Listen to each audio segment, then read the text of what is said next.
نرجع للكابتن. ساعتها اداني ميعاد وقال هيفهمني كل حاجه، بس واجهتني اول مشكله. النادي كان بعيد عن البيت حوالي ساعتين 3. قلت مش مهم، وان النجاح مش بيجي بسهوله، وكل شويه افكر نفسي ان دي خطوه والسنه الجايه هبقى في حته احسن ان شاء الله. وصلت النادي ويا ريتني ما وصلت. اولا كده ده مش نادي، ده ملعب 11 والدنيا جايه عليه قوي، النجيله بايظه ومقطعه كده اكنك واقف على اسمنت. من جوايا كده بدات اخاف من الفكره، بس بصبر نفسي هي سنه وهروح حته احسن ان شاء الله. دخلت الملعب واستنيت الكابتن واخيرا شفته، بس المنظر ما كانش زي اللي في دماغي خالص.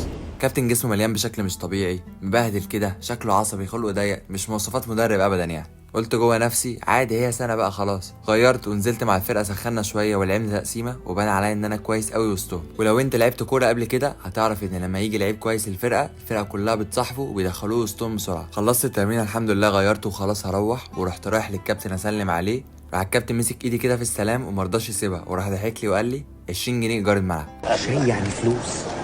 رشوة يعني؟